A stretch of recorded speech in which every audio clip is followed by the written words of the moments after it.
ಜೈ ಶ್ರೀರಾಮ್, ಜೈ ಜೈ ಶ್ರೀರಾಮ್. ಇವತ್ತಿನ ಈ ಒಂದು ಪಾದಯಾತ್ರೆ, ಈ ಪಾದಯಾತ್ರೆಯಲ್ಲಿ ಉಪಸ್ಥಿತರಾದ ನಮ್ಮ ಕೇಂದ್ರದ ಮಂತ್ರಿಗಳು, ನಮ್ಮ ಲೋಕಸಭಾ ಅಭ್ಯರ್ಥಿಯವರಾದಂಥ ಸಂಸದರಾದಂಥ ಭಗವಂತ ಖೂಬಾಜಿ ಅವರೇ, ನಮ್ಮ ನಾರಾಯಣ ಸಿದ್ದರಾಮಜಿ ಅವರೇ, ಮರಾಠ ಮಹಾಸಂಘದ ಜಿಲ್ಲಾ ಅಧ್ಯಕ್ಷರಾದಂಥ ದಿಗಂಬರ ಮಾನ್ಕರಿ ಅವರೇ, ನಮ್ಮ ಮಂಡಲ ಅಧ್ಯಕ್ಷರಾದಂಥ ವೀರಣ್ಣ ಕಾರ್ಬರಿ ಅವರೇ, ಹಾಗೂ ಈ ಒಂದು ಚುನಾವಣೆಯನ್ನದ ಉಸ್ತುವಾರಿಯಾದಂಥ ನಮ್ಮ ಗೋವಿಂದರಾವ್ ಬಿರಾದಾರ್ ಅವರೇ, ಜಿಲ್ಲಾ ಪಂಚಾಯತ್ ಮಾಜಿ ಅಧ್ಯಕ್ಷರಾದಂಥ ಅನಿಲ್ ಬಸಾರಿ ಅವರೇ, ಜಿಲ್ಲಾ ಪಂಚಾಯತ್ ಮಾಜಿ ಅಧ್ಯಕ್ಷರಾದಂಥ ನಮ್ಮ ಬಾಬುರಾವ್ ಕಾರ್ಬರಿ ಮತ್ತು ವಿಶೇಷವಾಗಿ ಉಪಸ್ಥಿತಿಯಲ್ಲ ಆತ್ಮೀಯ ಸಹೋದರರೇ, ಸಹೋದರಿಯರೇ ಮತ್ತು ಕಾರ್ಯಕರ್ತ ಬಂಧುಗಳೇ ಮತ್ತು ನರೇಂದ್ರ ಮೋದಿ ಅವರ ಎಲ್ಲ ಅಭಿಮಾನಿಗಳೇ, ಇವತ್ತು ನಮ್ಮ ದೇಶದಲ್ಲಿ 10 ವರ್ಷಗಳ ನಿಮ್ಮ ಆಶೀರ್ವಾದದಿಂದ ಏನದ ಪ್ರಧಾನಮಂತ್ರಿ ನರೇಂದ್ರ ಮೋದಿ ಅವರು ಭಾರತ ವಿಶ್ವನೆಲ್ಲ ಒಂದು ಶಕ್ತಿಶಾಲಿ ರಾಷ್ಟ್ರ ಅಂತ ತೋರಿಸ್ಕೊಟ್ಟಿದ್ದಾರೆ. ಆದರೆ ಈ ದೇಶ 60 ವರ್ಷ ಕಾಂಗ್ರೆಸ್ನವರೇನದ ಈ ದೇಶ ಆಳಿದ. ಈ ದೇಶ ಪರಿಸ್ಥಿತಿ ಹೇಗಿಕ್ಕಿದಾರಂದ್ರ ಬರೀ ಏನದ 60 ವರ್ಷದಲ್ಲಿ ಗರೀಬಿ ಹಟಾವ್ ಅಂತ ಹೇಳಿ ಪುನಃ ದೇಶಕ್ಕೆ ಏನದ ಗರೀಬೆಲ್ಲ ದೇಶ ಮಾಡಂತ ವ್ಯವಸ್ಥೆ ಮಾಡಿದೆ. ಇವತ್ತ ಈ ದೇಶದ ಬರೀ ಭಾರತದಲ್ಲಿ ರಾಷ್ಟ್ರದ ಕಾಂಗ್ರೆಸ್ನವರು ಮಾಡಿಲ್ಲ, ವಿಶ್ವದ ಭಾರತದ ಒಂದು ದೊಡ್ಡ ದೇಶದಿಂದ ತೋರಿಸಿಕೊಂಡಂತ ಈ ಕೆಟ್ಟ ಸಂಸ್ಕೃತಿ ಕಾಂಗ್ರೆಸ್. ಆದರೆ ಈ 10 ವರ್ಷದಲ್ಲಿ ನಿಮ್ಮ ಪ್ರಧಾನಮಂತ್ರಿ ನರೇಂದ್ರ ಮೋದಿಯವರು ಇವತ್ತು ವಿಶ್ವದಲ್ಲಿ ಭಾರತದ ವಿಶ್ವಗುರು ಮಾಡುವಂತಹ ವ್ಯವಸ್ಥೆ ಮಾಡಿದ್ದಾರೆ. ಭಾರತ ಪರಿಸ್ಥಿತಿ ಈ ಕಾಂಗ್ರೆಸ್ ಕೈಯಲ್ಲಿ ಇಡೀ ವಿಶ್ವದಲ್ಲಿ ಆದರೆ ನರೇಂದ್ರ ಮೋದಿ ಅವರು 10 ವರ್ಷದಲ್ಲಿ ವಿಶ್ವ ಭಾರತ 5ನೇ ಸ್ಥಾನದಲ್ಲಿ ಶಕ್ತಿಶಾಲಿ ರಾಷ್ಟ್ರ ಹೊಂದಿದ್ದಾರೆ, ಆರ್ಥಿಕವಾಗಿ 5ನೇ ಸ್ಥಾನದಲ್ಲಿ ಹೊಂದಿದ್ದಾರೆ. ಅಷ್ಟೇ ಅಲ್ಲ, ನರೇಂದ್ರ ಮೋದಿ ಅವರು अभी आगे फिल्म लगी है, बड़ी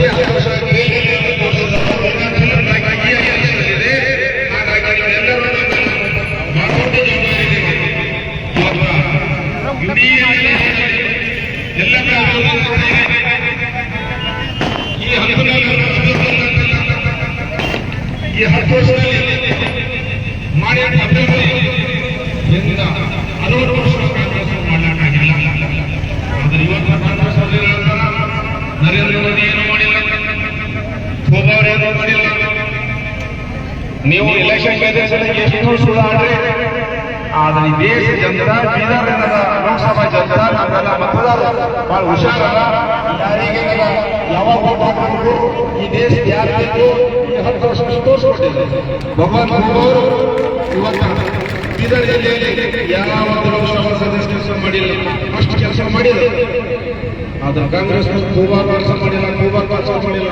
12 ನ್ಯಾಷನಲ್ ಹೈವೇಗಳು, 12 ರೇಲ್ಗಳು, ಇವತ್ತು ಸಿಪೇಟ್ ಕಾಲೇಜ್ ಆಗಲಿ, ಸೈನಿಕ್ ಸ್ಕೂಲ್ ಆಗಲಿ, ಕ್ರಾಪ್ ಇನ್ಶೂರೆನ್ಸ್ ನಲ್ಲಿ ದೇಶದಲ್ಲಿ ನಂಬರ್ 1 ಬೀದರ್ ಜಿಲ್ಲೆ ತರಂತ ಶ್ರೇಯ ಪ್ರಯತ್ನ ಖೂಬಾ ಅವರಿದೆ. ಅದರ ಬಂಧುಗಳೇ, ಇವತ್ತು ನಮ್ಮ ದೇಶದಲ್ಲಿ ಕಾಂಗ್ರೆಸ್ನವರು 60 ವರ್ಷ ರಾಜಕೀಯ ಮಾಡೋರು, ದೇಶ ಆಳಿದ್ರು.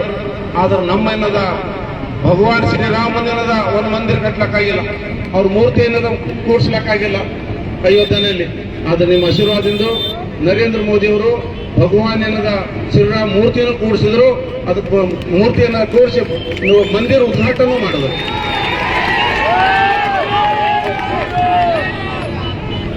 ಭಗವಾನ್ ಶ್ರೀರಾಮ ಏನದ ಒಂದು ಒಳ್ಳೆ ಏನದ ದೊಡ್ಡ ಪ್ರಮಾಣದಲ್ಲಿ ಏನದ ಇವತ್ತೇನದ ವಿಜೃಂಭಣೆ ಏನದ ಮಂದಿರ ಕಟ್ಟಿ ಮೂರ್ತಿ ಸ್ಥಾಪನೆ ಮಾಡಿದ್ರು. ಅದು ಕಾಂಗ್ರೆಸ್ನವ್ರು ಯಾರು ಹೋಗಿಲ್ಲ. ಕಾಂಗ್ರೆಸ್ದವ್ರಿಗೆ ಕರೆದಿರು ಬಿಜೆಪಿ ದವರಿಗೆ ಕರೆದಿರು, ಎಲ್ಲಾ ಪಾರ್ಟಿದವರಿಗೆ ಕರೆದಿರು. ಆ ಏನೋ ಮೂರ್ತಿ ಪ್ರತಿಷ್ಠಾಪನೆ, ಆ ಮಂದಿರ ಉದ್ಘಾಟನೆ ಯಾಕೆ ಕಾಂಗ್ರೆಸ್ ಅವ್ರು ಹೋಗಿಲ್ಲ? ಕಾಂಗ್ರೆಸ್ ಅವ್ರ ಮಂಚನಾಗ ಸನಾತನ ಧರ್ಮ ಖತಮ್ ಮಾಡಬೇಕು. ಇವತ್ತು ರಾಮ್ ಏನದ ನಮ್ಮ ದೇಶದಾಗ ಇಲ್ಲೇ ತರ ತೋರಿಸ್ಕೊಡುವಂತ ಕೆಲಸ ಮಾಡರು. ಅದು ಇವಾಗ ಪೂರಾ ದೇಶ ಏನದ ರಾಮ್ ರಾಮ್ ಅಂತ ಇದೆ. ಹಾಗಾಗಿ ಇವತ್ತು ಜೋ ರಾಮ್ ಕೋ ಲಾಯಾ ಹೈ, ಜೋ ರಾಮ್ ಕೋ ಲಾಯಾ ಹೈ. ಇವತ್ತು ನಮ್ಮ ದೇಶದಲ್ಲಿ ಭಾರತ ರತ್ನ ಸಂವಿಧಾನ ಶಿಲ್ಪಿ ಬಾಬಾ ಸಾಹೇಬ್ ಅಂಬೇಡ್ಕರ್ ಅವರು ಕೊಟ್ಟಂತ ಸಂವಿಧಾನ ಇವತ್ತಿನ ಎಷ್ಟು ಪವಿತ್ರ ಇದೆ. ಆದ್ರೆ ಆ ಸಂವಿಧಾನ ಇಂಪ್ಲಿಮೆಂಟೇಷನ್ ಇವತ್ತು 60 ವರ್ಷ ಕಾಂಗ್ರೆಸ್ ಅವ್ರು ಮಾಡಕ್ಕಾಗಿಲ್ಲ. ಬಾಬಾ ಸಾಹೇಬ್ ಹುಟ್ಟಿದ ದಿನ ಸ್ಥಳ, ಬಾಬಾ ಸಾಹೇಬ್ ಮೋಕ್ಷ ಸ್ಥಳ, ಬಾಬಾ ಸಾಹೇಬ್ ಓದಿನ ಸ್ಥಳ, ಇವಕ್ಕೆಲ್ಲ ಅಭಿವೃದ್ಧಿ ಮಾಡಿದಂತ ಯಾರು ಅಂದ್ರೆ ನರೇಂದ್ರ ಮೋದಿ ಬಿಜೆಪಿ ಸರ್ಕಾರ ಅಭಿವೃದ್ಧಿ ಮಾಡಿ. ನಾನು ಒಂದು ಲಂಡನ್ ನಲ್ಲಿ ನೋಡ್ ಬಂದಿನ ಬಾಬಾ ಸಾಹೇಬ್ ಓದಿನ ಪ್ಲೇಸ್ ಅಲ್ಲಿ ಹೋದ್ರೆ ಹೆಂಗಾಗ್ತೋ ಬಾಬಾ ಸಾಹೇಬ್ ಸ್ವತಃ ಕೂತಾರಂತ ಆ ತರ ಏನದ ಇವತ್ತು ನರೇಂದ್ರ ಮೋದಿ ಅವರು ಅಲ್ಲಿ ಏನದ ಮಾಡಿ ತೋರಿಸಿದ್ದಾರೆ. ಅಂದ್ರೆ ಬಾಬಾ ಸಾಹೇಬ್ರೀಗ ಸೋಲ್ಸಿನವರು ಕಾಂಗ್ರೆಸ್ನವರು. ಬಾಬಾ ಸಾಹೇಬ್ ತತ್ವ ಸಿದ್ಧಾಂತನ ಇವತ್ತು ಬೆಳಿಬಾರ್ದು, ಸಂವಿಧಾನ ಇಂಪ್ಲಿಮೆಂಟ್ ಆಗಬಾರ್ದು ಅಂತ ಮಾಡ್ತಾ ಇದ್ದ ಕೆಟ್ಟ ಕೆಲಸ ಕಾಂಗ್ರೆಸ್ನವರು.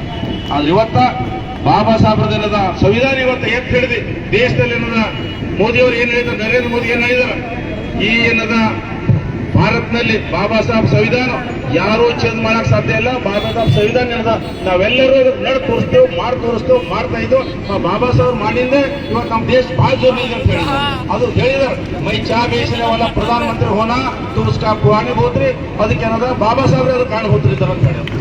ಆದ್ರೆ ಇವತ್ತ ಭಾರತದಲ್ಲಿ ಏನದ ಒಂದು ಮಹಾನ್ ದೇವರಂತ ಇವತ್ತ ನಮ್ದು ಶಕ್ತಿಶಾಲಿ ಅನ್ನೋದು ಎಲ್ಲ ಏನದ ಬುದ್ಧವರು ಏನದ ಇವತ್ತು ಆಗಲಿ ಇವತ್ತಿನ ನಮ್ದು ಕನ್ನಡ ಜಯಂತಿ ಯಾರು ಮಾಡಿದಾರೆ? ಕನ್ನಡ ಜಯಂತಿ ಕರ್ನಾಟಕದಲ್ಲಿ ನಮ್ದು ಬಿಜೆಪಿ ಸರ್ಕಾರ ಮಾಡಿದೆ. ಕನ್ನಡ ಜಯಂತಿ ಶಾಸಕ ಜಯಂತಿ. ಇವತ್ತು ನಮ್ಮ ಛತ್ರಪತಿ ಶಿವಾಜಿ ಮಹಾರಾಜರ ಜಯಂತಿ, ಛತ್ರಪತಿ ಶಿವಾಜಿ ಮಹಾರಾಜರ ಜಯಂತಿ ಬಿಜೆಪಿ ಸರ್ಕಾರ ಶಾಸಕ ಜಯಂತಿ ಮಾಡಿದ್ದು. ಇವತ್ತು ಅಷ್ಟೇ ಅಲ್ಲ, ಇವತ್ತಿನ ವಿಶೇಷವಾಗಿ ಹೇಳ್ಬೇಕಾದ್ರೆ ಎಲ್ಲಾ ಸಮಾಜದಲ್ಲಿ ತಗೊಂಡು ಹೋಗುವಂತ ಶಕ್ತಿ ಎಲ್ಲಿದೆ ಅಂದ್ರೆ ಬಿಜೆಪಿನಲ್ಲಿದೆ, ನರೇಂದ್ರ ಮೋದಿ ಅವ್ರ ಬಳಿ. ಅಂದ್ರೆ ಇವತ್ತು ಕಾಂಗ್ರೆಸ್ನವ್ರು ಏನಾದರೂ ಸುಳ್ಳಾಡೋದು, ಏನಾದರೂ ಗುಮ್ರಾ ಮಾಡೋದು, ಈ ತರ ಬಹಳಷ್ಟು ನಡೀತಾ ಇದೆ. ನಾವು ಇವತ್ತು ದೇಶದಲ್ಲಿ ಏನದ ಎಲ್ಲರೂ ಒಟ್ಟಾಗಿ ಏನದ ಇವತ್ತ ಒಂದೇನದ ಆಗಿ ಎಲ್ಲರೂ ಇಡೀ ಏನದ ಎಲ್ಲ ಮತದಾರರು 400 ಪಾರ್ ಏನದ ಆಗಂತ ಏನದ ನಾವೆಲ್ಲ ಆಶೀರ್ವಾದ ಬೇಕಾಗಿದೆ. ಹಾಗಾಗಿ ಈ 5 ಗ್ಯಾರಂಟಿ ಸುಳ್ಳು ಗ್ಯಾರಂಟಿಗಳೇನದ ಕಾಂಗ್ರೆಸ್ ಅವರು ಹೇಳ್ತಾ ಇದ್ದಾರೆ. ಈ ಸುಳ್ಳು ಗ್ಯಾರಂಟಿ ಯಾರು ನಂಬೋದಿಲ್ಲ. ಈ ಗ್ಯಾರಂಟಿಯಿಂದ ಒಬ್ಬ ಮನುಷ್ಯಗೆ ಏನದ 5,000 ರೂಪಾಯಿ ತಿಂಗಳು ಲಾಸ್ ಇದೆ. ಒಂದೇನದ ಒಂದು ಮನುಷ್ಯಗೆ ಏನದ ಏನಾದರೂ ಇವತ್ತು ಬಜಾರ್ಗೆ ಹೋಗೋರು ಎಲ್ಲ ರೀತಿಯ ರೇಟ್ ಹೆಚ್ಚಾಗಿದೆ. ಇವತ್ತು ಎಲ್ಲ ಮಹಿಳೆಯರಿಗೆ 2,000 ರೂಪಾಯಿ ಕೊಡ್ತಾ ಅಂದ್ರು. ಅದಕ್ಕೆ ಹೋಗಿ ಒಂದು ಮಹಿಳೆಗೆ 2,000 ಹೇಳಿದ್ರು. ಅಷ್ಟೇ ಅಲ್ಲ, ಇವತ್ತೇನದ 10 ಕಿಲೋ ಅಕ್ಕಿ ಕೊಡ್ತಾ ಅಂದ್ರು.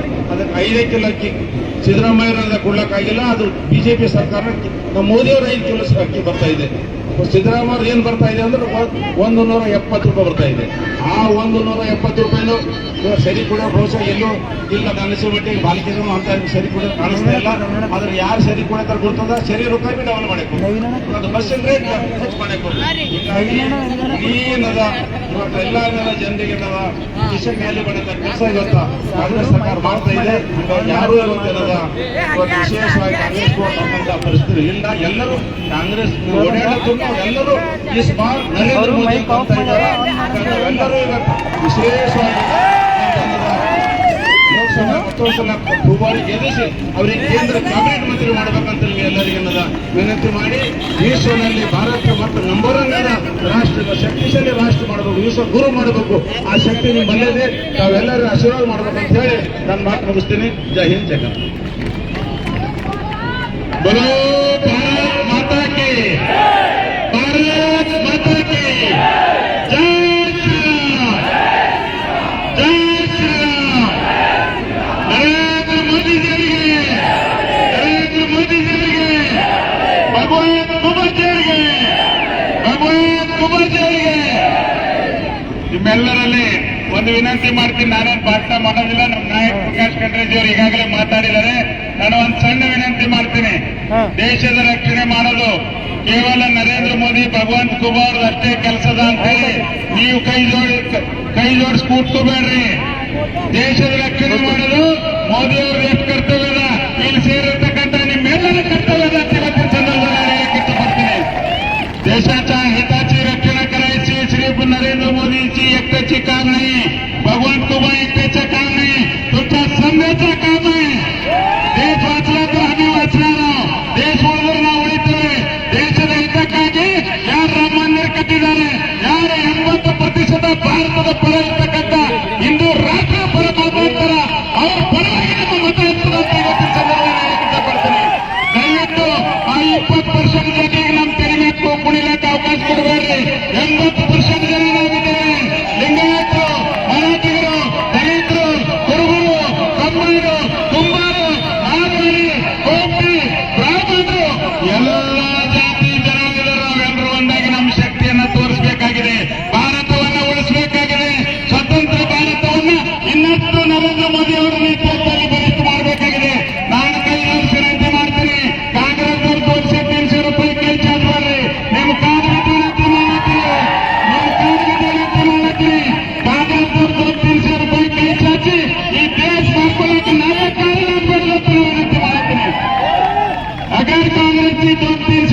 ಮಾಡಬೇಕಾಗಿದೆ.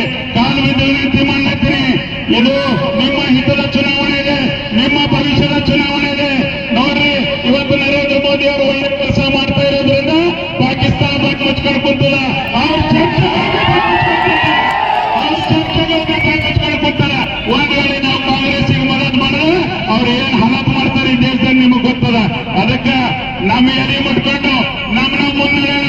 ಮತ್ತೆ ನಾ ಹೇಳತ್ತೀನಿ, ಊರ ರೊಕ್ಕ ಹಂಚ್ಲತ್ತ ನೀವು ಕೈ ಜೋಡಿಸ್ಕೊಂಡು ಕೊಡ್ಬೇಡ. ಅದು ರೊಕ್ಕ ಹಚ್ಚ್ರಿ, ಅದು ರೊಕ್ಕ ಹಚ್ಚ್ರಿ.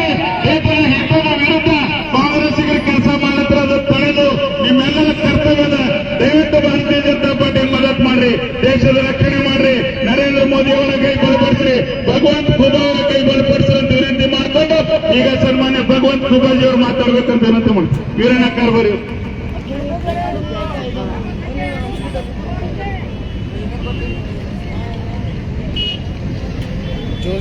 ಭಾಷಣ.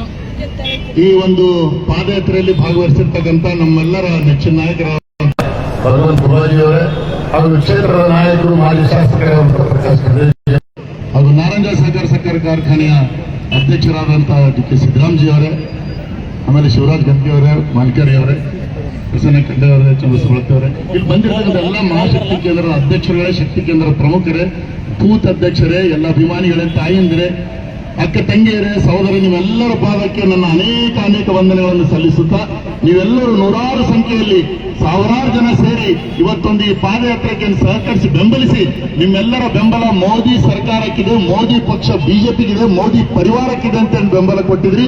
ನಿಮಗೆ ಅನೇಕ ವಂದನೆಗಳನ್ನು ಸಲ್ಲಿಸ್ತೀನಿ. ಒಂದೇ ಒಂದು ಮಾತು ಹೇಳ್ತೀನಿ, ಏಕ್ ತರಫ್ ಹೈ ಪರಿವಾರವಾದ್, ಏಕ್ ತರಫ್ ಹೈ ಸಮಾಜವಾದ್. अगर समाजवाद चाहते हो तो बीजेपी को सपोर्ट करो, अगर परिवारवाद चाहते हो तो कांग्रेस को मदद करो. समाजवाद जिंदा रहेगी तो हम सब जिंदा रहेंगे. तो समाजवाद को जिंदा रखने के लिए बीजेपी को वोट दो बोलते हुए मेरा दो बात को समाप्त करता हूं. जय हिंद, जय कर्नाटक.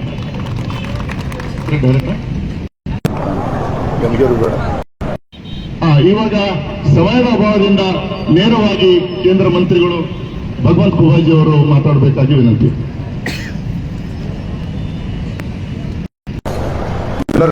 जय श्री राम, जय जय श्री राम, जय श्री राम. ಯಾಕಿಷ್ಟು ಗಂಚಿ ಹೊಡಿಬೇಕಂದ್ರೆ ಇವತ್ತು ರಾಹುಲ್ ಗಾಂಧಿ ಅಯೋಧ್ಯೆದಾಗ ರಾಮ ಮಂದಿರ ದರ್ಶನ ತಗೊಂಡ, ಕರೆದಾಗ ಇನ್ವಿಟೇಷನ್ ಕೊಟ್ಟಾಗ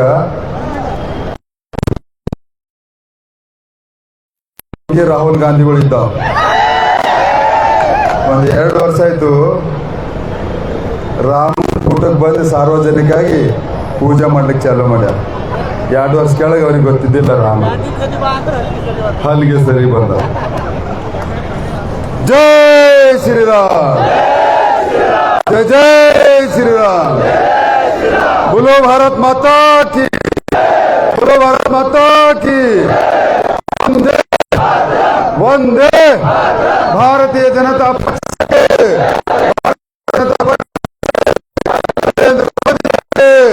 नरेंद्र मोदी ಅವರಿಗೆ ನಿಮಗೆ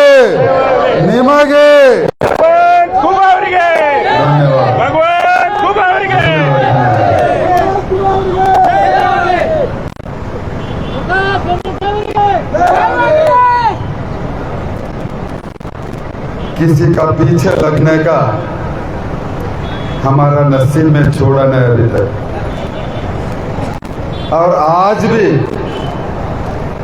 इस पाद यात्रा में हमने पीछा छोड़ा नहीं, हमने पीछा छोड़ा नहीं. भ्रष्टाचारियों को हम पीछा नहीं छोड़ेंगे, राजनीति करने वालों को पीछा नहीं छोड़ेंगे, झूठ बोलने वालों का हम पीछा नहीं छोड़ेंगे, जातिवाद करने वालों का हम पीछा नहीं छोड़ेंगे.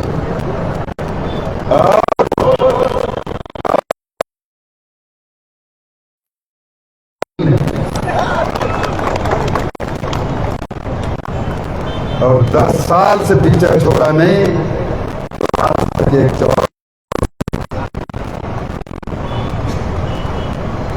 ಇಂದಿನ ಈ ಒಂದು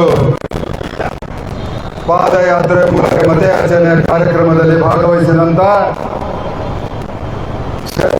ಮಾಜಿ ಜನಪ್ರಿಯ ಶಾಸಕರಾದ ಪ್ರಕಾಶ್ ಅವರೇ, NSSಕೆಯ ಅಧ್ಯಕ್ಷರಾದ ಸಿದ್ದರಾಮ ಅವರೇ, ಮಧುರಿ ಅವರೇ, ಮಾನ್ಕರಿ ಅವರೇ, ಬಿರಾದರ್ ಅವರೇ, ಗಂದಗೇಜಿ ಅವರೇ, ವೀರಣ್ಣ ಕಾರ್ಬಾರಿ ಅವರೇ ಹಾಗೂ ಸಮಸ್ತ ಪ್ರಸನ್ನ ಖಂಡ್ರೆ ಅವರೇ, ಗೋವಿಂದ್ ಬಿರಾದರ್ ಅವರೇ, ಅನಿಲ್ ಬಸಾರೆ ಅವರೇ, ಸುಧೀರ್ ಕಾಡದೆ ಅವರೇ ಹಾಗೂ ಸಮಸ್ತ ಭಾರತೀಯ ಜನತಾ ಪಕ್ಷದ ದೇವದುರ್ಲಭ ಕಾರ್ಯಕರ್ತ ಬಂಧುಗಳೇ, ವಿಶೇಷವಾಗಿ ಬಹಳ ದೊಡ್ಡ ಸಂಖ್ಯೆಯಲ್ಲಿ ನನ್ನ ಅಕ್ಕ ತಂಗಿದರೇ, ನಿಮ್ಮೆಲ್ಲ ಧನ್ಯವಾದಗಳನ್ನು ಹೇಳುತ್ತಾ ಮಾಧ್ಯಮದ ಮಿತ್ರರೇ ಮತ್ತು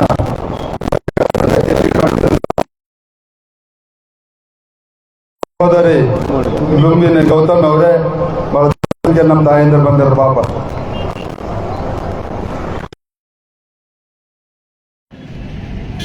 ಚುನಾವಣೆ ಪ್ರಚಾರದಲ್ಲಿ ಕಾಂಗ್ರೆಸ್ಸಿನವರು, ಅದರಲ್ಲಿ ವಿಶೇಷವಾಗಿ ಉಸ್ತುವಾರಿ ಸಚಿವರಾದ ಈಶ್ವರ ಖಂಡ್ರೆ ಅವರು ಎಲ್ಲಿ ಹೋದಲ್ಲಿ ಎಲ್ಲಿ ಬಂದಲ್ಲಿ 4-6 ಪ್ರಶ್ನೆಗಳನ್ನು ನಮಗೆ ಹಾಕಿದ್ದಾರೆ. ಆ ಪ್ರಶ್ನೆಗಳಿಗೆ ಉತ್ತರ ಕೊಡಲಿಕ್ಕೆ ಭಾಲ್ಕಿಯಲ್ಲಿ ಗಾಂಧಿ ಚೌಕಿನಲ್ಲಿ ಬಂದಿದ್ದೀನಿ, ನಿಂತು ಉತ್ತರವನ್ನು ಕೊಡಲಿಕ್ಕೆ ಬಂದಿದ್ದೀನಿ. 10 ವರ್ಷದಿಂದ ಖೂಬಾ ಅವರ ಕೊಡುಗೆ ಬೀದರ ಜಿಲ್ಲೆಗೆ ಶೂನ್ಯ ಅನ್ನುವಂಥದ್ದನ್ನು ಹೇಳಿ, ಒಂದು ಶೂನ್ಯದ ಬೆಲೆ ನಿಮಗೆ ಗೊತ್ತಿರಲಿಕ್ಕಿಲ್ಲ,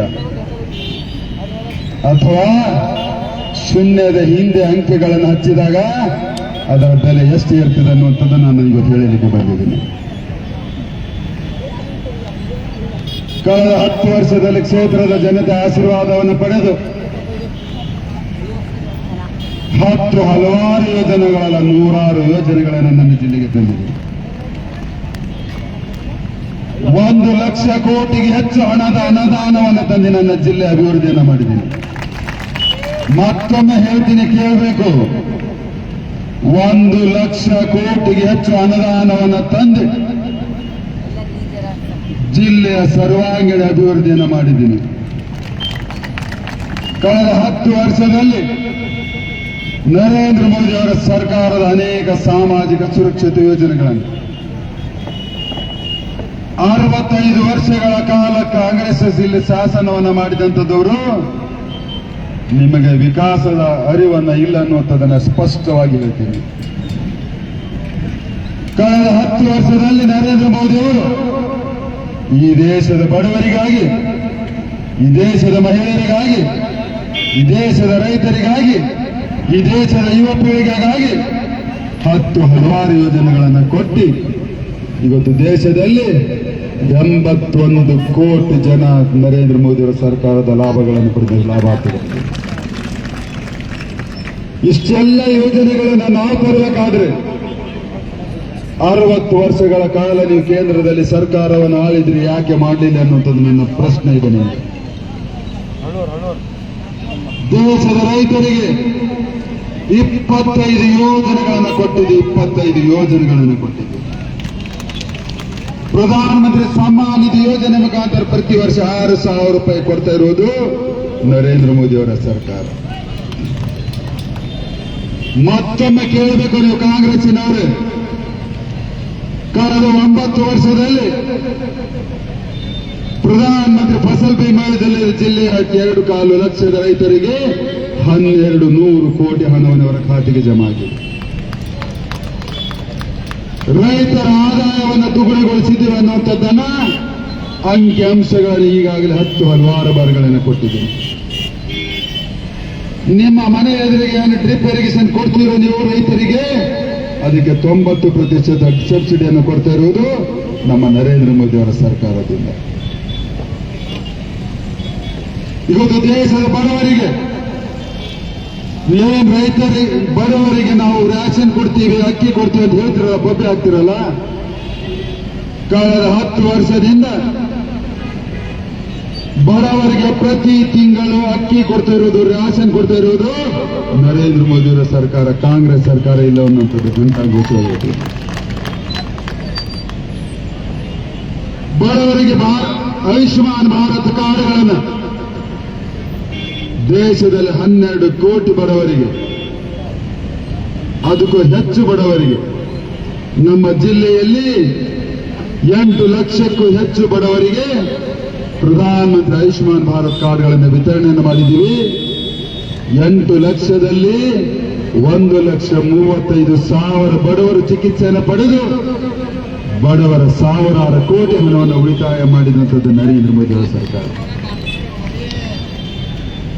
ಜಿಲ್ಲೆಯಲ್ಲಿ ಬಡ ಹೆಣ್ಣು ಮಕ್ಕಳ ಮನೆಯಲ್ಲಿ 3,85,000 ಮನೆಗಳಲ್ಲಿ ಶೌಚಾಲಯಗಳನ್ನು ಕಟ್ಟಿಸಿರುವುದು ನರೇಂದ್ರ ಮೋದಿ ಅವರ ಸರ್ಕಾರ. ಜಿಲ್ಲೆಯಲ್ಲಿ 3,65,000 ಬಡ ಹೆಣ್ಣು ಮಕ್ಕಳ ಮನೆಯಲ್ಲಿ ಉಚಿತವಾಗಿ ಗ್ಯಾಸ್ ಕೊಟ್ಟಿರುವುದು ನರೇಂದ್ರ ಮೋದಿ ಅವರ ಸರ್ಕಾರ.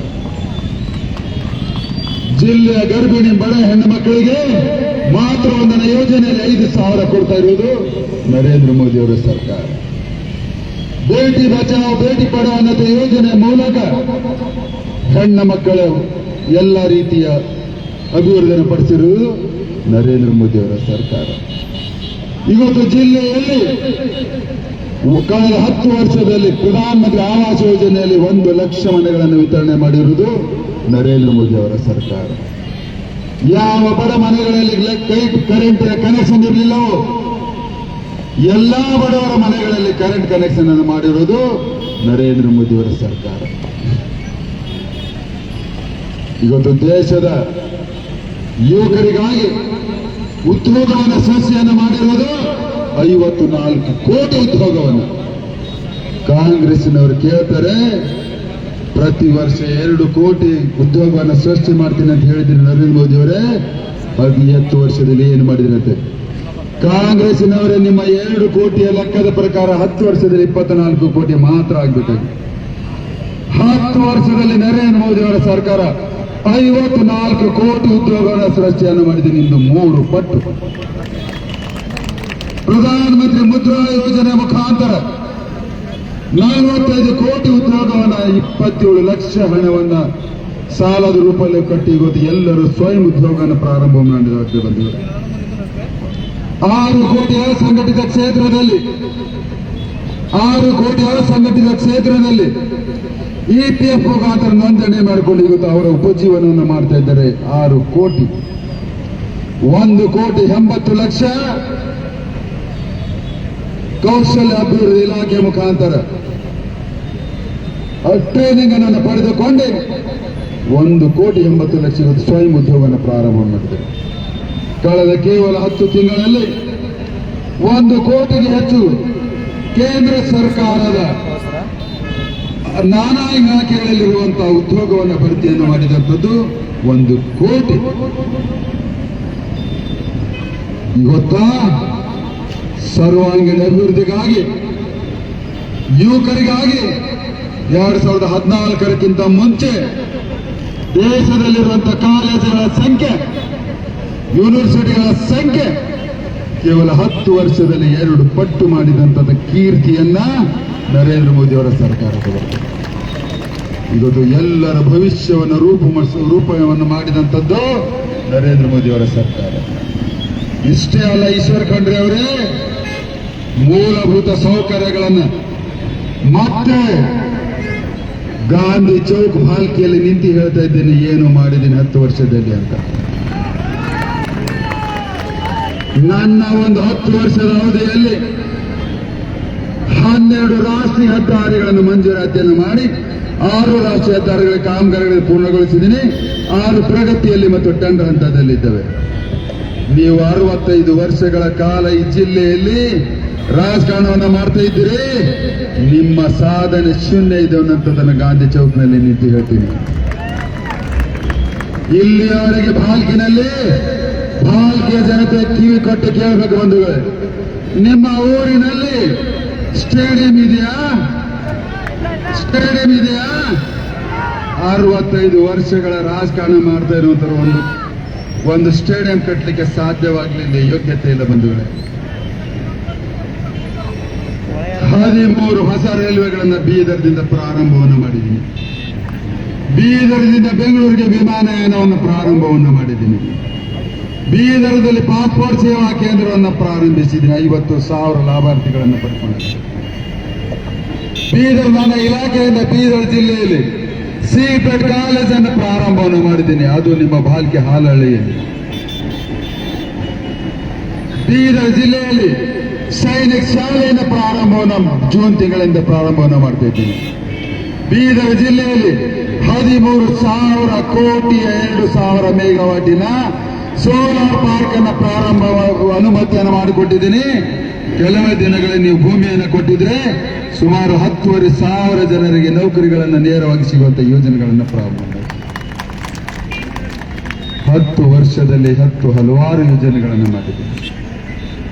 ಆದರೆ ಮಗನಿಗೆ ರಾಜಕಾರಣದಲ್ಲಿ ಪ್ರವೇಶವನ್ನು ಕೊಡಿಸಬೇಕನ್ನುವಂತ ಧೃತರಾಷ್ಟ್ರನ ಬುದ್ಧಿಯಲ್ಲಿ ಹೋಗಿ ಭಗವಂತ ಕೂಬ ಏನು ಮಾಡಿಲ್ಲ.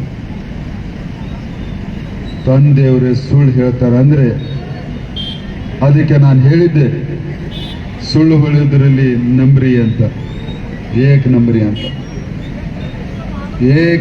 ಅಂತ ಸುಳ್ಳು ಹೇಳುವುದರಲ್ಲಿ. ಆದರೆ ಕಾಂಗ್ರೆಸ್ಸಿನ ಅಭ್ಯರ್ಥಿ ಚುನಾವಣೆ ಪ್ರಚಾರದ ಭರಾಟೆಯಲ್ಲಿ ಹೇಳಿದ್ರು ನಾನು LLB ಮಾಡಿದ್ದೀನಿ ಅಂತ. ಮುಬಾರಕ್.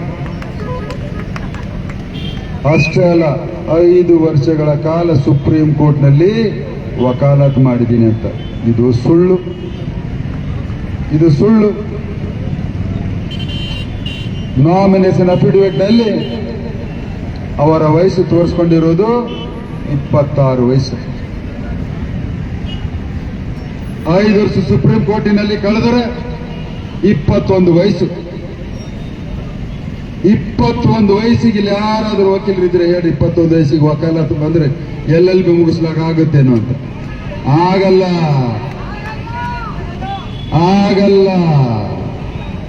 21 ವಯಸ್ಸಿಗೆ ಎಲ್ಲಿ ಮುಗಿಸ್ತಾರಪ್ಪ? 21 ವಯಸ್ಸಿಗೆ ಡಿಗ್ರಿ ಮುಗೀತದೆ ಮಾತ್ರ, LLB ಮುಗಿಯಲ್ಲ. ಮತ್ತೆ ಮೊನ್ನೆ ಅದಕ್ಕೆ ಹೇಳಿಕೆಯನ್ನು ಕೊಟ್ಟಿದ್ದಾರೆ, ನಾನು PUC ನಂತರ 5 ವರ್ಷದ LLB ಮಾಡಿದ್ದೀನಿ ಅಂತ. PUC ಮಾಡಲಿಕ್ಕೆ 18 ವಯಸ್ಸು ಬೇಕು. 5 ವರ್ಷ LLB ಎಷ್ಟಾಗ್ತದೆ ವಯಸ್ಸು? 23. ಇಲ್ಲ, 23. ಆ ಸುಪ್ರೀಂ ಕೋರ್ಟ್ 5 ಸೇರಿಸಲು ಎಷ್ಟಾಯ್ತದ? 28. ನಿಮ್ಮ ವಯಸ್ಸು ಎಷ್ಟು? 26. ಸುಳ್ಳಿನ ಸರ್ದಾರ. ಅಷ್ಟೇ ಅಲ್ಲ, ಸುಪ್ರೀಂ ಕೋರ್ಟ್ ಅಲ್ಲಿ, ಹೈಕೋರ್ಟ್ ನಲ್ಲಿ ವಕಾಲತ್ ಮಾಡಬೇಕಾದ್ರೆ ಒಂದು ಪರೀಕ್ಷೆ ಬರಿಬೇಕಾಗ್ತದೆ. ಆ ಪುಣ್ಯತ್ಪ ಇನ್ನೂ ಆ ಪರೀಕ್ಷೆಯಲ್ಲಿ ಪಾಸೇ ಆಗಿಲ್ಲ, ಫೇಲ್ ಆಗಿಲ್ಲ. ಫೇಲ್ ಕೇಸ್ ಅಂದ್ರೆ ಸುಳ್ಳು ಆಡುವುದು ಮಿತಿ ಇರ್ತದೆ. ಡಾಕ್ಯುಮೆಂಟರಿ ಎವಿಡೆನ್ಸ್ ಇದ್ದಾವೆ. ಮತ್ತೆ ಬೀದರ್ ಕೋರ್ಟಿಗೆ ಹೋದಾಗ, ಬಹುತೇಕ ಬಲ್ಕಿ ಕೋರ್ಟಿಗೆ ಹೋದಾಗನು ಕೋರ್ಟ್ ಹಾಕೊಂಡು ಹೋಗಿದ್ರು. ನಾನು ವಕೀಲಿದ್ದೀನಿ, ಅದು ವಕೀಲ್ ಇದ್ದಿರ್ಬೋದು, ಆದ್ರೆ ಇನ್ನೂ ಪ್ರಾಕ್ಟೀಸ್ ಮಾಡಿಲ್ಲ ನೀವು. ಅದ್ರಲ್ಲಿ ತೋರಿಸ್ಕೊಂಡವ್ರೆ ಅಮ್ದಾನಿಯಲ್ಲಿ ನಾನು ವಕಾಲತ್ತು ಮಾಡಿ ದುಡ್ಡು ಗಳಿಸೀನಿ 1.5 ಕೋಟಿಯಲ್ಲಿ. ಇನ್ನು ಕೋರ್ಟಲ್ಲಿ ಹೋಗಿ ಬಯಸೇ ಮಾಡಿಲ್ಲ. ಫೀಸ್ ಯಾರು ಕೊಟ್ಟಿರ್ಬೇಕು? ಯಾವ್ದಾರ ಸರ್ಕಾರಿ ಲೂಟಿ ಮಾಡಿದ ಹಣ ಇರ್ಬೇಕು ತಾನೆ ಅದು. ಇಲ್ಲಾಂದ್ರೆ ಯಾರ ಗೌರ್ಮೆಂಟ್ ಕೊಟ್ಟಿದ್ದು ದುಡ್ಡು ಇರ್ಬೇಕು ತಾನೆ ಅದು. ಕೋರ್ಟಿಗೆ ಹೋಗಿಲ್ಲ ಅಂದ್ರೆ ಯಾಕ್ರಿ ನೀವು ಹೇಳ್ತೀರಾ ಸುಳ್ಳು? ಅದಕ್ಕೆ ನಾನು ಹೇಳಿದ್ದು, ಬಾಪ್ ಏಕ್ ನಂಬ್ರಿ ಬೇಟಾ, ಬಾಪ್ ಏಕ್ ನಂಬ್ರಿ ಬೇಟಾ 10 ನಂಬ್ರಿ. ಕಳೆದ 4 ದಿನಗಳಿಂದ ಇಲ್ಲಿ ಪ್ರವಾಸವನ್ನ ಮಾಡಿದ್ದೀನಿ ಬಾಲ್ಕಿಯಲ್ಲಿ, ಊರೂರಿಗೆ. ಜನ ಹೇಳ್ತಾ ಇದ್ರು, ಸರ್ 65 ವರ್ಷ ಆಯ್ತು ಬಾಲ್ಕಿಯಲ್ಲಿ ಆಡಳಿತವನ್ನ ಮಾಡಿದ್ದಾರೆ, ಅಭಿವೃದ್ಧಿಯನ್ನು ಮಾಡಿಲ್ಲ, ಜಿಲ್ಲೆ ಅಭಿವೃದ್ಧಿ ಇರಲಿಲ್ಲ, ಸಾಧ್ಯ ಇಲ್ಲ ಅನ್ನುವಂಥದ್ದನ್ನು ಸರ್ಟಿಫಿಕೇಟ್ ಕೊಟ್ಟರು. ಇವತ್ತು ಜಿಲ್ಲೆಯ ಜನತೆಯು ಕೂಡ ಇವರಿಗೆ ಜಿಲ್ಲೆಯಲ್ಲಿ ಅವಕಾಶ ಮಾಡಿಕೊಡಲ್ಲ ಅನ್ನೋದು ಚೆನ್ನಾಗಿ ಅವರಿಗೂ ಕೂಡ ಗೊತ್ತಿದೆ. ಇವತ್ತು ದೇಶದ ಚುನಾವಣೆ ನಾವು ಭಾರತೀಯ ಜನತಾ ಪಕ್ಷದವರು ಘಂಟಾಘೋಷವಾಗಿ ಧೈರ್ಯದಿಂದ ಹೇಳ್ತಾ ಇದ್ದೀವಿ. ನಾವು ಭಾರತೀಯ ಜನತಾ ಪಕ್ಷದವರು ಧೈರ್ಯದಿಂದ ಘಂಟಾಘೋಷವಾಗಿ ಸ್ಲೋಗನ್ ಅನ್ನು ಹೇಳ್ತಾ ಇದ್ದೀವಿ. ಅಬ್ ಕಿ ಬಾರ್ ಕಾಂಗ್ರೆಸ್ ಹೇಳ್ತಾ ಇದ್ದಾರಾ? ಅಬ್ ಕಿ ಬಾರ್ ಕಾಂಗ್ರೆಸ್ ಹೇಳ್ತಾ ಇದ್ದಾರಾ? ಯಾಕಂದ್ರೆ ಅವರು ಎಲೆಕ್ಷನ್ ನಿಲ್ಲಿಸಿದ್ದೆ 230 ಸೀಟ್. ಅವ್ರ ಸ್ಟ್ರೈಕ್ ರೇಟ್ 3%. ಏನು ಕಾಂಗ್ರೆಸ್ ನಿಲ್ಲಿಸಿದೆ 230 ಸೀಟ್ಗಳು ಇಡೀ ದೇಶದಲ್ಲಿ. ಅವ್ರದ್ದು ಸ್ಟ್ರೈಕ್ ರೇಟ್ ಇರೋದೇ ಸಿಂಗಲ್ ಡಿಜಿಟ್ ನಲ್ಲಿ. ಅಬ್ ಕಿ ಬಾರ್ ನಾವು ಹೇಳ್ಬೋದು, ಅವ್ರು ಹೇಳಲಿಕ್ಕಾಗಿಲ್ಲ. ಫಿರ್ ಏಕ್ ಬಾರ್, ಫಿರ್ ಏಕ್ ಬಾರ್, ಫಿರ್ ಏಕ್ ಬಾರ್ ಕಾಂಗ್ರೆಸ್ನವ್ರು ಹೇಳ್ತಾರ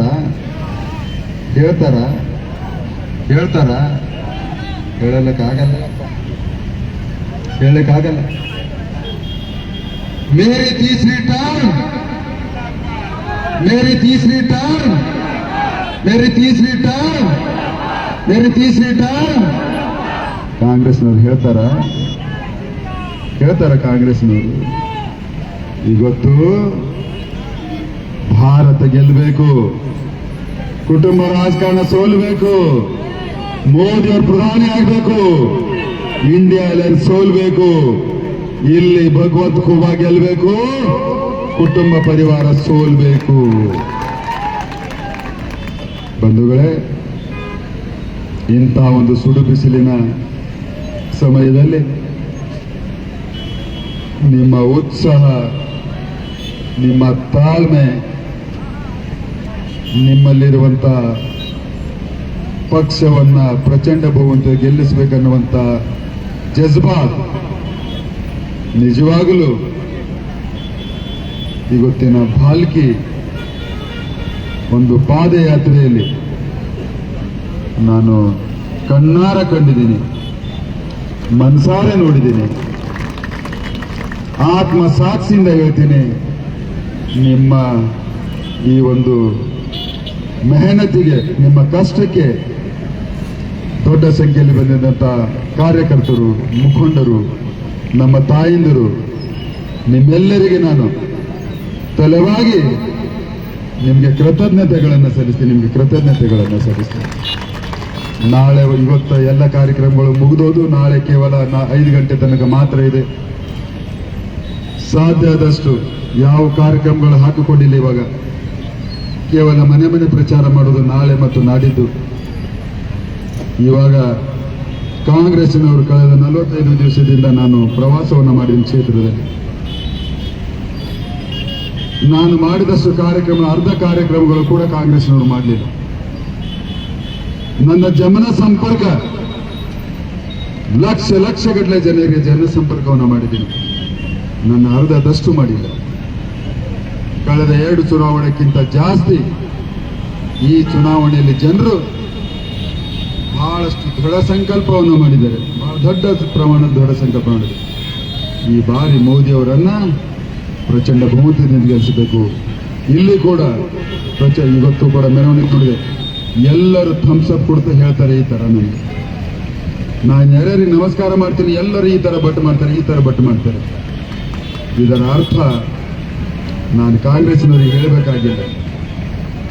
ಕೇವಲ ಚುನಾವಣೆಗೆ 7ನೇ ತಾರೀಕಿಗೆ ಮಾಡಿ 4ನೇ ತಾರೀಕಿಗೆ ಮತ್ತೊಮ್ಮೆ ದೊಡ್ಡ ಮಟ್ಟದಲ್ಲಿ ಇದೇ ಬಾಲ್ಕಿನಲ್ಲಿ ಮೆರವಣಿಗೆಯನ್ನು ಮಾಡೋಣ ಅಂತ ಹೇಳ್ತೀನಿ. ನಾನು ಇದೇ ಭಾಲ್ಕಿಯಲ್ಲಿ ಕೂಡ 25,000ಕ್ಕಿಂತ ಹೆಚ್ಚು ಲೀಡ್ ಆಗ್ತಿದೆ. ಅವರು ಎಷ್ಟೇ ದುಡ್ಡು ಕೊಟ್ಟು, ದುಡ್ಡಿಗೆ ಬೆಲೆ ಇಲ್ಲ ಈ ಚುನಾವಣೆಯಲ್ಲಿ. ಇದು ದೇಶದ ಚುನಾವಣೆ. ಒಬ್ಬ ಕಾರ್ಮಿಕ, ಒಬ್ಬ ರೈತ ಕೂಡ ಹೇಳ್ತಾನೆ, ನಾನು ಸುರಕ್ಷಿತವಾಗಿರ್ಬೇಕಾದ್ರೆ ದೇಶ ಸುರಕ್ಷಿತವಾಗಿರ್ಬೇಕು. ದೇಶ ಸುರಕ್ಷಿತವಾಗಿರ್ಬೇಕಾದ್ರೆ ನರೇಂದ್ರ ಮೋದಿ ಮತ್ತೊಮ್ಮೆ ಅಧಿಕಾರಕ್ಕೆ ಬರಬೇಕು. ನಾನು 10 ವರ್ಷ ನಿಮ್ಮ 2 ಅವಧಿಗೆ ಆಶೀರ್ವಾದವನ್ನು ಪಡೆದು 10 ವರ್ಷಗಳ ಕಾಲ ಪ್ರಾಮಾಣಿಕವಾಗಿ ನಿಮ್ಮ ಸೇವೆಯನ್ನು ಮಾಡಿದ್ದೀನಿ. 10 ವರ್ಷಗಳ ಕಾಲ ನಿಮ್ಮ ಸೇವೆಯನ್ನು ಮಾಡಿದ್ದೀನಿ. ಅತಿ ಪ್ರಾಮಾಣಿಕವಾಗಿ, ನಿಷ್ಠೆಯಿಂದ, ಕಳಂಕರಹಿತವಾಗಿ, ಒಂದೇ ಒಂದು ಆರೋಪಗಳನ್ನು ನನ್ನ ಮೇಲೆ ಅಂಟಿಸಿಕೊಂಡಿಲ್ಲ. ಜನಸ್ಪಂದನೆಯನ್ನು ಮಾಡಿದ್ದೀನಿ. ಅಷ್ಟೇ ಅಲ್ಲ, ಕ್ಷೇತ್ರದ ಅಭಿವೃದ್ಧಿ, ಇವತ್ತು ಜಿಲ್ಲೆ ಅಭಿವೃದ್ಧಿ ನೋಡಿ, ಬೀದರ್ ಜಿಲ್ಲೆ ವೇಗವಾಗಿ ಅಭಿವೃದ್ಧಿ ಹೊಂದುವಂಥ ಜಿಲ್ಲೆಯ ಪಟ್ಟಿಯಲ್ಲಿ ಸೇರಿಸಿದ ಕೀರ್ತಿ ನಿಮ್ಮ ಸಂಸದ ಪ್ರಧಾನಮಂತ್ರಿಗಳು. 10 ವರ್ಷದ ಹಿಂದೆ ಬೀದರ ಜಿಲ್ಲೆಗೆ ಹಿಂದುಳಿದಂತ ಹಣೆಪಟ್ಟಿಯನ್ನು ಕಟ್ಟಿದವರು ಯಾರು? ಈ ಜಿಲ್ಲೆಯಲ್ಲಿ 65 ವರ್ಷಗಳ ಕಾಲ ಅಧಿಕಾರವನ್ನು ಮಾಡಿದವರು ಅವರೇ ಕಟ್ಟಿದವರು. ಹೀಗಾಗಿ ಬೀದರ ಜಿಲ್ಲೆಗೆ ಪ್ರಥಮ ಬಾರಿಗೆ ಸಚಿವ ಸ್ಥಾನವನ್ನು ಸಿಕ್ಕಿರುವುದು ನಿಮ್ಮ ಒಂದು ಓಟಿನಿಂದ, ನಿಮ್ಮ ಒಂದು ಓಟಿನಿಂದ. 3 ವರ್ಷದಿಂದ ಸಚಿವನಾಗಿ ಇಡೀ ದೇಶ ಸುತ್ತಾಡಿ ನನಗೆ ವಹಿಸಿಕೊಟ್ಟಿದ್ದಂಥ ಜವಾಬ್ದಾರಿಗೆ ಕೂಡ ನಾನು ನ್ಯಾಯವನ್ನು ಒದಗಿಸಿಕೊಟ್ಟಿದ್ದೀನಿ. ಮತ್ತೆ ಈಗಾಗಲೇ ಪ್ರತಿಯೊಬ್ಬರ ಮನಸ್ಸಿನಲ್ಲಿ, ಪ್ರತಿಯೊಬ್ಬರ ಬಾಯಲ್ಲಿ ಇವತ್ತಿರುವಂಥ ಜವಾಬ್ದಾರಿಗಿಂತ ಹೆಚ್ಚಿನ ಜವಾಬ್ದಾರಿ ಸಿಗ್ತಿದೆ ಅಂತ ನಿಮ್ಮ ಎಲ್ಲರ ಆಶೀರ್ವಾದನ ಇದೆ. ಮತ್ತೆ ಮುಂದಿನ 5 ವರ್ಷಗಳಲ್ಲಿ ನರೇಂದ್ರ ಮೋದಿ ಅವರ ಸರ್ಕಾರದಲ್ಲಿ ಮತ್ತೊಮ್ಮೆ ನಿಮ್ಮ ಆಶೀರ್ವಾದದಿಂದ ಆಯ್ಕೆಯಾಗಿ ಬೀದರ ಜಿಲ್ಲೆ 10 ವರ್ಷದಲ್ಲಿ ಮಾಡಿದಂಥ ಅಭಿವೃದ್ಧಿಯನ್ನು 4 ಪಟ್ಟು ಮಾಡ್ತೀನಿ ಅಂತ ಭರವಸೆಯನ್ನು ಕೊಡ್ತೀನಿ. 4 ಪಟ್ಟು ಕೊಟ್ಟು ಮಾಡ್ತೀನಿ. ಬೀದರ ಜಿಲ್ಲೆ ಸರ್ವಾಂಗೀಣ ಅಭಿವೃದ್ಧಿ ಆಗಬೇಕು. ಭಾರತ 2047ರಲ್ಲಿ ವಿಕಸಿತ ಆಗಬೇಕಾದ್ರೆ ನನ್ನ ಬೀದರ ಜಿಲ್ಲೆ ಕೂಡ ಅಭಿವೃದ್ಧಿ ಹೊಂದುವಂಥ ಜಿಲ್ಲೆ ಏನಾಗಬೇಕನ್ನುವಂಥದ್ದು ನನ್ನ ಕನಸಿದೆ. 65 ವರ್ಷ ಆಯಿತು, ಒಂದು ಸಣ್ಣ ಫ್ಯಾಕ್ಟ್ರಿ ತಂದಿಲ್ಲ. ಇಲ್ಲಿ ಫ್ಯಾಕ್ಟ್ರಿ ಇದ್ದವರಿಗೆ, ಮೀಲ್ ಇದ್ದವರಿಗೆ ಇಲ್ಲಿ ಇರುಗೊಟ್ಟಿಲ್ಲ, ಓಡಿಸಿ ಹಾಕ್ಯಾರು. ಇಲ್ಲಿದ್ದ ಜನರು ಇವರೇನು ಅಭಿವೃದ್ಧಿ ಮಾಡ್ತಾರೆ, ನಾನು ಮತ್ತೆ ಮಾಡಿ ತೋರಿಸ್ತೀನಿ ಅನ್ನುವಂಥ ವಿಶ್ವಾಸವನ್ನು ನಿಮ್ಗೆ ಹೇಳ್ತೀನಿ. ಬಂಧುಗಳೇ, ಬಹಳ ಹೊತ್ತಾಯಿತು, ನಿಮಗೆಲ್ಲ ಕಷ್ಟ ಆಗಿದೆ. ಆದರೆ ನಿಮ್ಮ ಕಷ್ಟ ದೇಶದ ಹಿತಕ್ಕಾಗಿ ಅನ್ನುವಂಥದ್ದನ್ನು ಯಾರು ಮರಿಬೇಡಿ. ಅದಕ್ಕೆ ಹೇಳಿ ನನ್ನ ಮಾತಿನ ವಿರಾಮ